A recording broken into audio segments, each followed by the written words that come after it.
Cuando leemos el libro de Lucas, nos damos cuenta que hay un relato de dos hombres que iban camino a Emaús.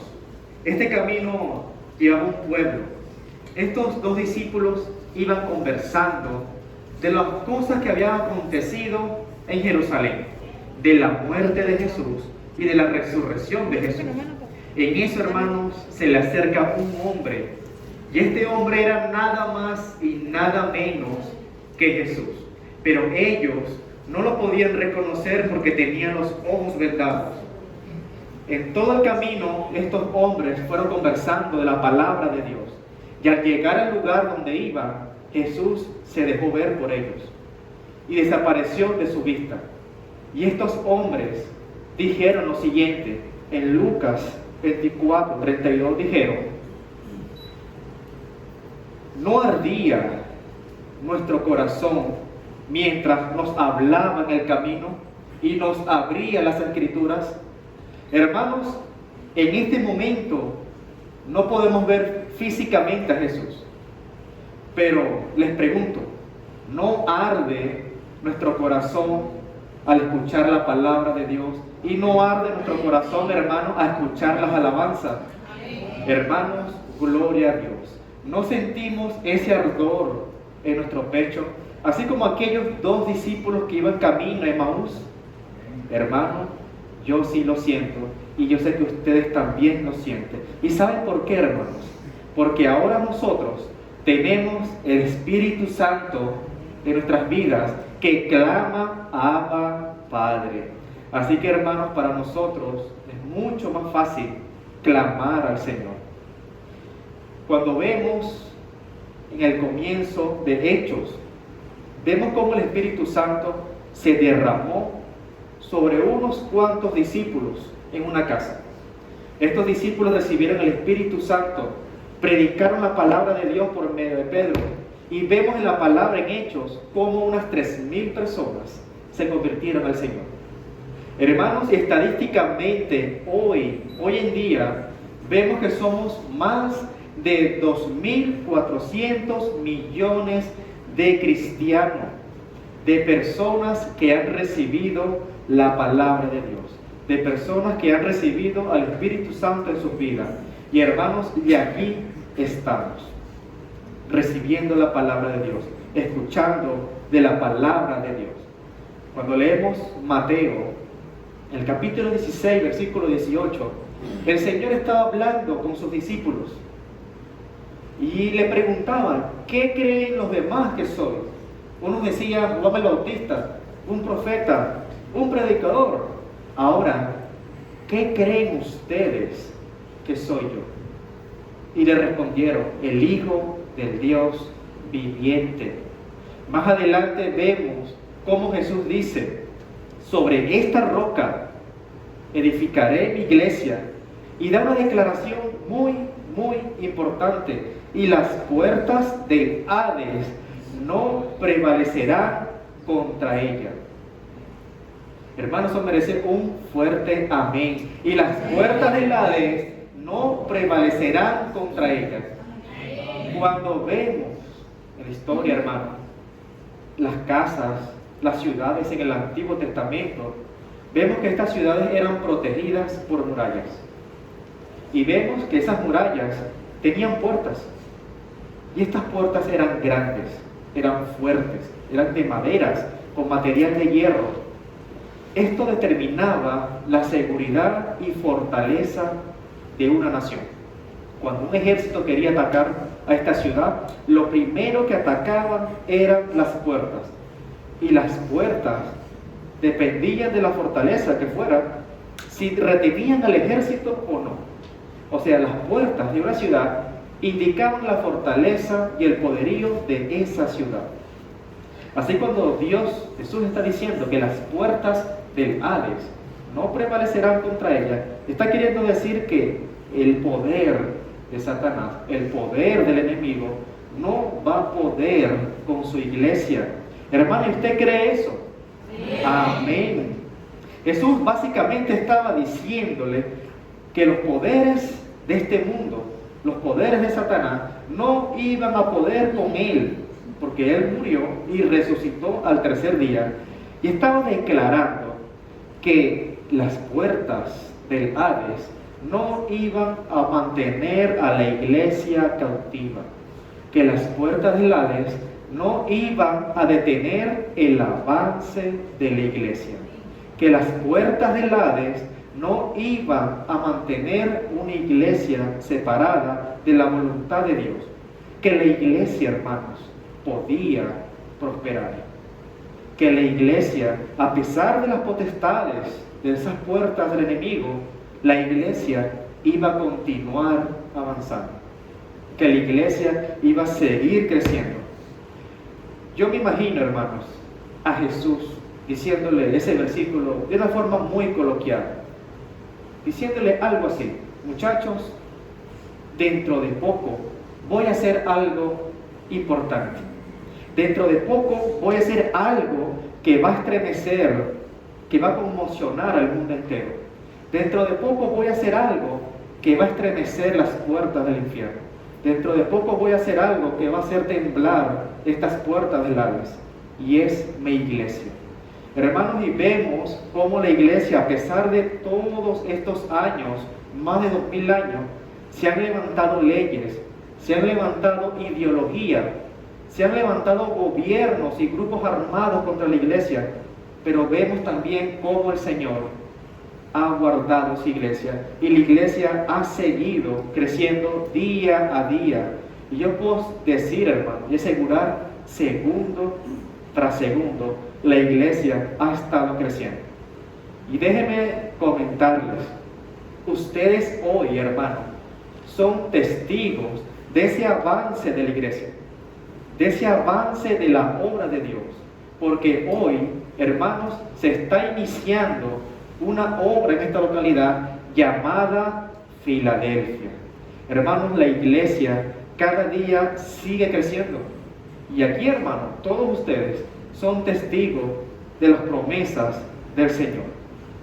Cuando Jesús inicia su ministerio, podemos decir de alguna manera que ya la iglesia estaba formándose. Pero después de la predicación de Pedro, de esos 3000, y después fueron más con sus mujeres, con sus hijos, sus familiares, fue un avance grande.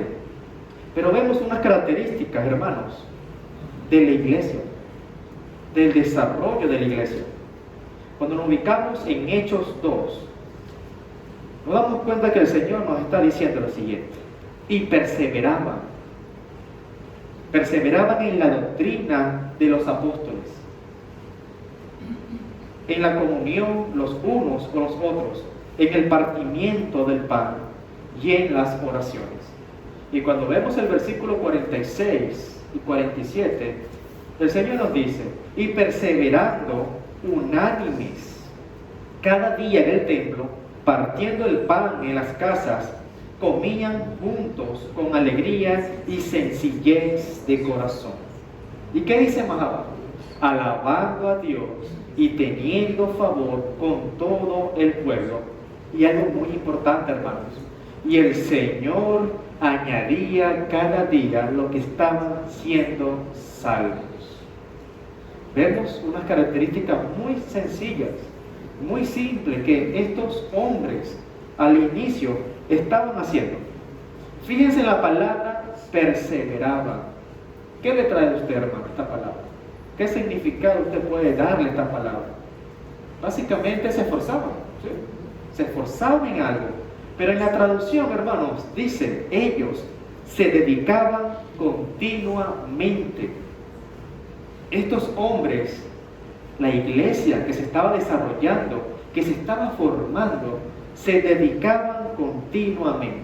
Y nos preguntamos, ¿en qué estos hombres y mujeres se dedicaban? Hermanos, se dedicaban en la doctrina, en la palabra de Dios.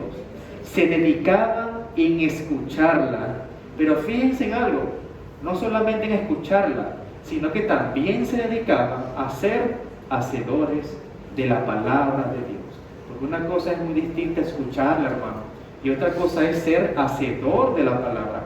Ellos se dedicaban en la doctrina, en la palabra de Dios.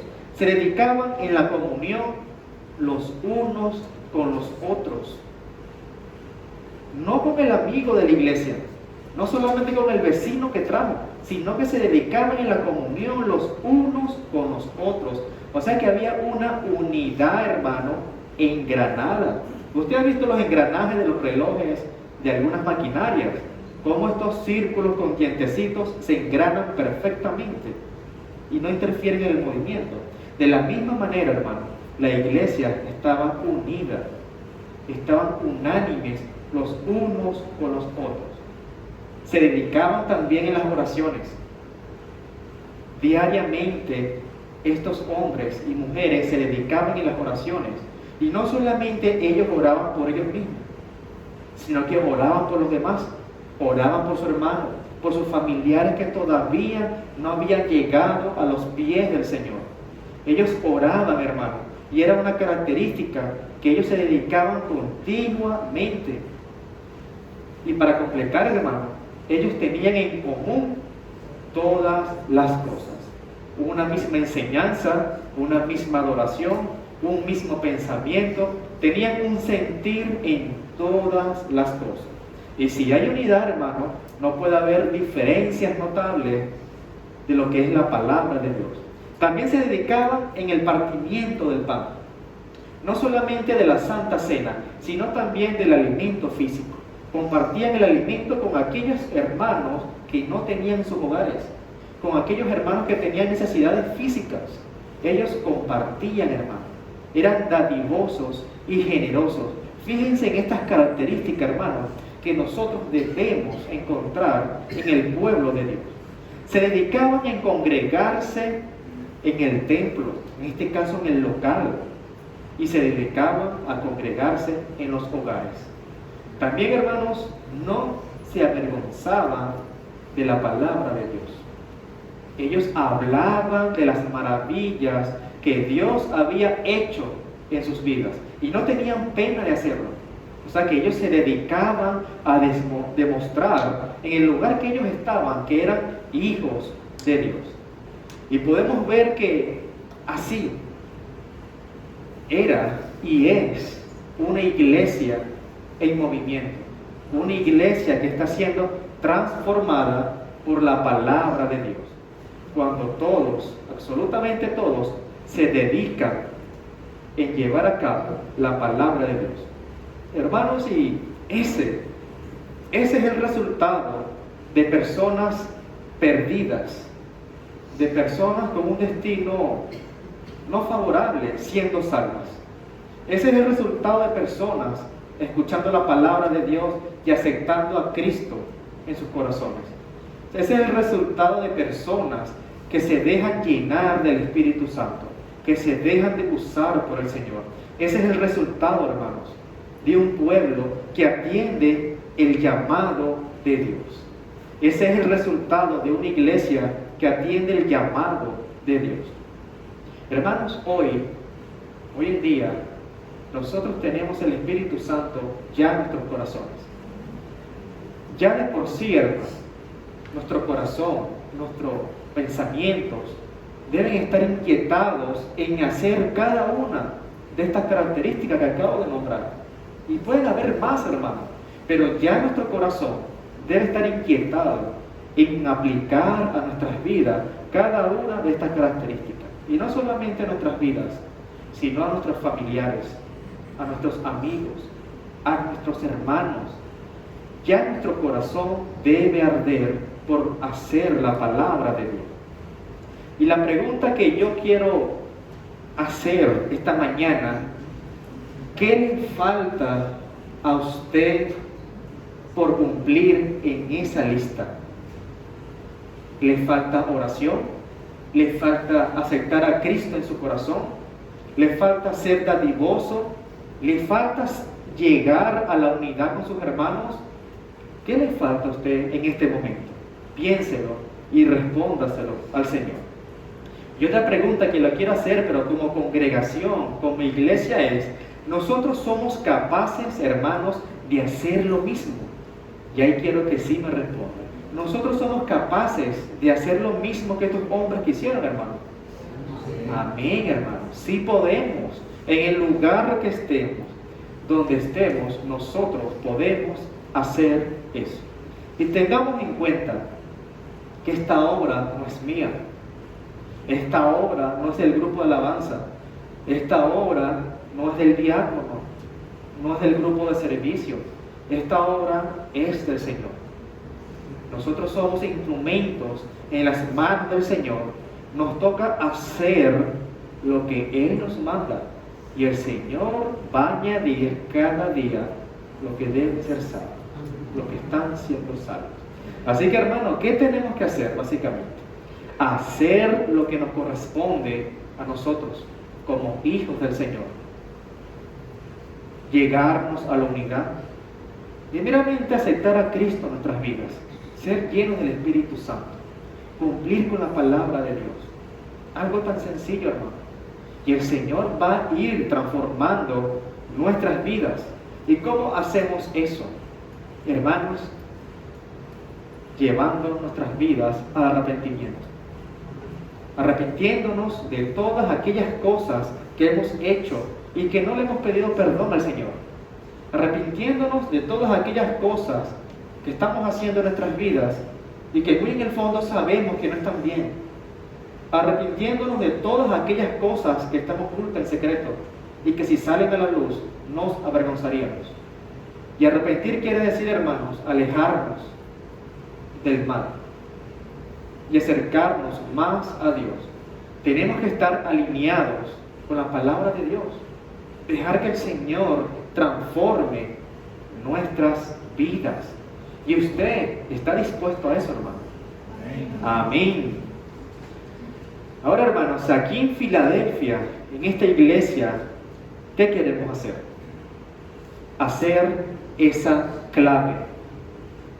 Tener esa clave en cada uno de nosotros.